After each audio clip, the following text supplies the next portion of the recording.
We all like to think we're pretty fair judges of character, that we're logical, that we weigh the evidence. But the truth? The truth is our brain makes its decision way, way faster than that. Okay, so picture this. Someone walks into a room, they're standing tall, they look sharp, they've got this air of confidence about them. They haven't even said a single word. But your brain's already jumping ahead, isn't it? It's filling in all the gaps. You're probably thinking, yeah, they look successful, probably smart, seem like someone I can trust. But why? Where did all that come from? Well, that powerful, almost invisible judgment has a name. It's called the halo effect. And that's exactly what we're going to dive into right now. How just one good thing can totally rewrite the story we tell ourselves about a person. To really get what's going on here, we have to talk about the brain's favorite little trick, the shortcut. See, our minds are built to be efficient, to take the path of least resistance. It's an old survival instinct. The problem is that ancient software is still running the show in our very modern world. I mean, the source material just nails it when it says this. Our entire opinion of someone can be completely shaped, or you could say hijacked, by just one positive thing we happen to notice. So, let's get official for a second. The halo effect is what's known as a cognitive bias. It's when just one, positive trait creates this kind of symbolic halo around a person, and that halo makes everything else about them seem brighter and better too. So what kind of things can trigger this halo? Well, the sources point to some really common ones. You've got the obvious stuff, right? Attractiveness, looking polished, but it's also the trickier stuff, like how confident someone seems, or how friendly they are, or if we think they're smart.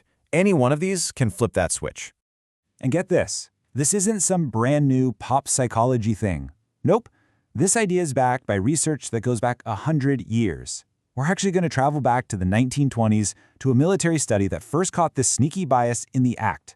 So there was this psychologist, Edward Thorndike. He asked military officers to rate their soldiers on all sorts of things. And he noticed this weird pattern. If a soldier got a high score in just one area, say physical appearance, that one good rating would magically lift up all the other scores.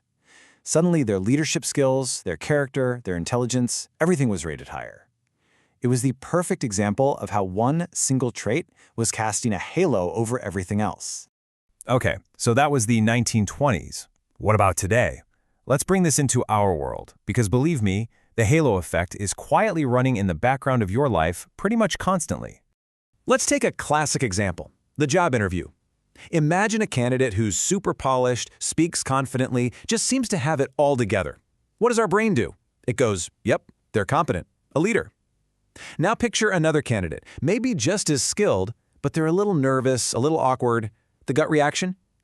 Maybe not as skilled, probably more of a follower. The qualifications could be identical, but that halo, or lack of one, changes the entire game. And once you see it, you start seeing it everywhere. Think about marketing, right? A famous, attractive celebrity holds up a product, and suddenly that product seems more trustworthy. Or social media, where an influencer who looks the part is suddenly seen as an expert on things they know nothing about. It even happens in classrooms, where a student who excels in one subject is just assumed to be great at everything else. But, and this is a big but, it doesn't just work with the good stuff. This mental shortcut can cut both ways. Yeah, the halo effect has a dark twin, and it's sometimes called the horn effect. This is when one single negative trait, maybe they're dressed sloppily or have a weak handshake, causes us to unconsciously pile on a bunch of other negative assumptions. It is the damaging, unfair opposite of the halo. Okay, so if our brains are basically hardwired to do this, are we just stuck?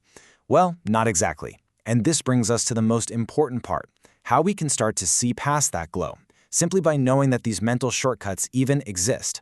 And this is really the key takeaway from all of this. You probably can't stop your brain from making that first lightning-fast judgment, but what you can do is notice it. Being aware that it's happening is the most powerful tool you have. It gives you a chance to hit pause and ask, wait a minute, is that really true? So I'm going to leave you with a little challenge.